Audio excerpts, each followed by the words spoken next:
Halo semuanya, perkenalkan namaku Auditia Permaswari Ardiani, aku biasa dipanggil Tia. NRP akhirku 051 dan aku dari Prodi Kimia ITS dari angkatan 2023. Di sini aku akan menjelaskan tentang laboratorium yang ada di Kimia ITS. Seperti yang kita tahu, laboratorium itu adalah suatu ruangan atau tempat di mana praktikan itu bisa melakukan riset, penelitian, atau praktikum di dalamnya. Di Prodi Kimia ITS sendiri, ada 6 laboratorium yang bisa digunakan baik oleh mahasiswa maupun dosen itu sendiri. Yang pertama ada Lab KME, yaitu Lab Kimia Material dan Energi. Kemudian yang kedua ada Lab Kimik atau Kimia Mikroorganisme. Kemudian yang ketiga ada Lab KBB, yaitu Kimia Bahan Bakar. Dan yang keempat Lab KIBAS, yaitu Kimia Bahan Alam dan Sintesis. Kemudian yang kelima ada Lab ISA, yaitu Instrumentasi Sains dan Analitik. Dan yang keenam itu ada FRM atau Fasilitas Riset Membran. Yang pertama yang akan kita bahas yaitu Lab KME, yaitu Lab Kimia Material dan Energi.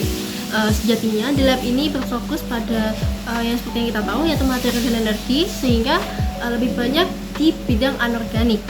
Di lab ini berfokus ke efisiensi dan alternatif bahan bakar fosil material untuk infrastruktur dan lingkungan. Nah, di lab ini kita bisa mendapatkan pemahaman dasar di bidang material dan energi. Di dalam lab ini juga, di lab KME ada beberapa dosen, yaitu ada Prof. Joko, Prof. Irmina, Prof. Didi, Prof. Ratna, Pak Lukman, Bu Afifah, Pak Eko, dan Pak Wahyu. Nah, dari dosen-dosen tersebut biasanya meneliti di bidang seperti Prof. Joko itu di zeolit, Prof. Irmina di katalis, Prof. Didik di zeolit material, kemudian Prof. Ratna di logam, kemudian Pak Lukman di sel polimer, Bu Afifah di aplikasi elektronik, kemudian Pak Eko di polimer, dan yang terakhir Pak Wahyu itu di elektrokatalis untuk ke lingkungan. Oke, lanjut ke lab berikutnya, yaitu ada lab kimia mikroorganisme. Seperti namanya, jadi di lab ini lebih condong ke biokimia. Nah, di lab kimia mikroorganisme ini melakukan penelitian di biokimia, mempelajari mikroorganisme dan proses di dalamnya serta metabolisme kimia seperti contoh fermentasi, biodekolonisasi. Nah, ada beberapa dosen juga yang berada di lab ini seperti Prof. Adi yang fokusan penelitiannya itu di biodegradasi, pengembangan dan pertumbuhan jamur. Kemudian Pak Danang itu di antibakteri dan biochemistry. Kemudian Prof. Rosa itu ada di biomutasi dan biosintesis, yang mana kebanyakan biasanya menggunakan komputer dan komputasi. Kemudian Pak Hamdan itu di bioelektrokimia dan biofuel cell. Nah, di lab ini peminjaman alat di lab kimia mikroorganisme itu harus ada perizinan. Jadi tidak bisa langsung serta-merta menggunakan alat labnya. Jadi harus ada perizinan terlebih dahulu. Namun untuk anak yang melakukan TA di lab ini itu dibebaskan namun bertanggung jawab tentunya. Beberapa alat di lab ini seperti ada alat autoklav dan inkubator. Nah, yang autoklav ini untuk sterilisasi dan inkubator itu untuk inkubasi media padat. Nah, dalam fun fact dalam lab ini ada websitenya tersendiri, di mana website itu memuat data-data tentang bakteri. Lanjut ke lab yang ketiga, yaitu di lab kimia bahan bakar atau fuel cell. Nah, di lab kimia bahan bakar ini melakukan eksplorasi komersialisasi bahan bakar, di mana konversinya itu dari limbah menjadi bahan bakar yang bernilai, kemudian pemisahan dilakukan dengan cara menangkap sumber bahan bakar dari pengotor, dan eksplorasi yaitu dengan menemukan bahan bakar yang bisa bernilai seperti itu. Jadi melakukan inovasi. Nah, dari eksplorasi itu contohnya itu seperti pemanfaatan limbah bahan bakar, itu kita mencari zat aditifnya untuk jadikan bahan bakar, kemudian pemurnian produk untuk jadi produk nilai tinggi.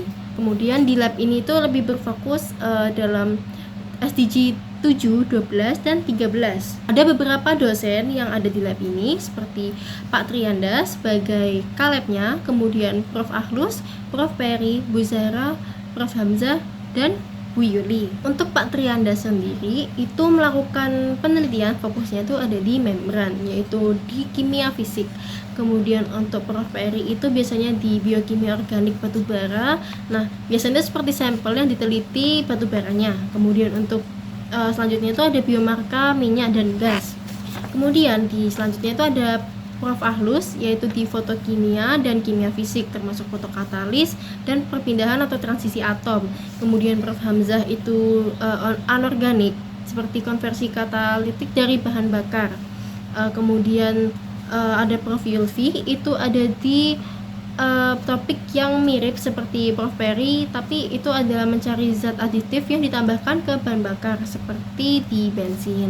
Kemudian untuk Bu Yuli itu biasanya sintesis nanopartikel dan fotokatalik. Untuk Bu Zahra sendiri itu berfokus di kimia makanan dan kosmetik dan obat-obatan. Seperti contohnya di kimia makanan itu khususnya di zat aditif yang diekstrak. Kemudian untuk Pak Trianda itu seperti yang sudah aku sebutkan tadi itu di membran, yaitu di pemisahan gluida dan membran dan material karbon berpori. Oke, yang selanjutnya itu ada lab kimia bahan alam dan sintesis, yaitu yang berfokus di natural product dan sintesis chemistry yang diketuai oleh Prof. Fardi dan biasanya meneliti tentang kimia obat, pewangian, dan perasa. Nah, untuk dosen lainnya itu seperti Prof. Fahimah itu meneliti di kompleks compound, kemudian Bu Fatma itu di aktivitas antibakteri, kemudian Pak Arif Fadlan itu di natural project chemistry dan organic chemistry. Nah, untuk matkul-matkul yang berhubungan dengan lab ini itu di organik seperti DKO, RSO, Sinso, ISO, dan kimia jamur, sistematika, kimiawi tumbuhan, kimia kinetik, dan lain sebagainya. Selanjutnya ada lab ISA, yaitu lab instrumentasi dan sains analitik, dimana seperti yang kita tahu ini berfokus di analitik. Jadi untuk lab ini tuh berfokus ke analisis, identifikasi, serta kuantifikasi, kemudian mengubah benda dari tidak berguna menjadi lebih berguna. Lab ini diketahui oleh Pak Jarod. Ada dosen lainnya seperti Bu Zeni, Pak Hendro, Pak Suprapto, Bu Harmani, Pak Eko, Prof. Freddy, Bu Nikmah, Bu Kartika. Nah, untuk topik-topik penelitiannya itu contohnya itu ada di lingkungan, sebagian besar itu oleh Bu Ita, kemudian di energi material itu oleh Pak Krasianto. Selanjutnya itu ada fasilitas riset membran, di mana tim membernya itu ada Pak Trianda, Prof. Nurul, Prof. Hamzah, dan Bu Zeni. Ada dua dari FRM ini, dua lokasinya, yaitu ada di antara lab KME dan kantin kimia ITS. Kemudian yang kedua itu ada di belakang teater A. FRM ini dari dua itu ada yang FRM basah dan FRM kering, dimana topik besarnya itu ada di membran, fotokatalis, dan adsorben. Untuk aplikasi topiknya itu ada di yang pertama di energi itu ada pemurnian biogas, kemudian konversi karbon dioksida. Nah, yang kedua ada di kesehatan seperti produksi oksigen medis, kemudian di lingkungan itu ada pengurangan emisi karbon dioksida dengan skema TAC dan kemudian degradasi limbah. Nah, yang keempat itu ada bahan kimia di mana ada pemisahan gas dan produksi nitrogen dan hidrogen. Kemudian ada di kampus dan di pasca kampus ini arahnya dari FRM ini ada di BRIN, ada di perusahaan bioenergi dan Genero produksi bioetanol. Kemudian di BUMN juga ada yang berbasis energi seperti Pertamina. Kemudian di studi lanjut juga ada yaitu seperti dengan beasiswa LPDP dan PMDS. Oke, dari ke-6 lab yang udah aku sebutin tadi, aku sendiri lebih prefer atau lebih condong untuk tertarik ke lab KBP, yaitu lab kimia bahan bakar. Kenapa? Karena seperti yang kita tahu di lab ini itu pasti meneliti tentang bahan bakar, di mana bahan bakar itu sendiri merupakan kebutuhan yang benar-benar pasti akan dibutuhkan oleh sebagian besar manusia.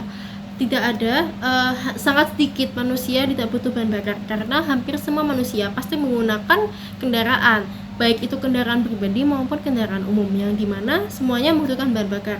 Bahan bakar itu sendiri tidak melulu harus menggunakan bahan tidak terbarukan. Dari saya sendiri juga berminat dan tertarik untuk menemukan bahan-bahan yang terbarukan untuk menjadi bahan bakar kendaraan. Mengapa saya tertarik di lab KBP ini? Karena saya menyadari bahwa bahan bakar itu pasti dibutuhkan oleh kebanyakan orang, dan dari situ saya sangat berminat untuk meneliti lebih lanjut dan berinovasi terkait bahan bakar yang bisa digunakan oleh manusia.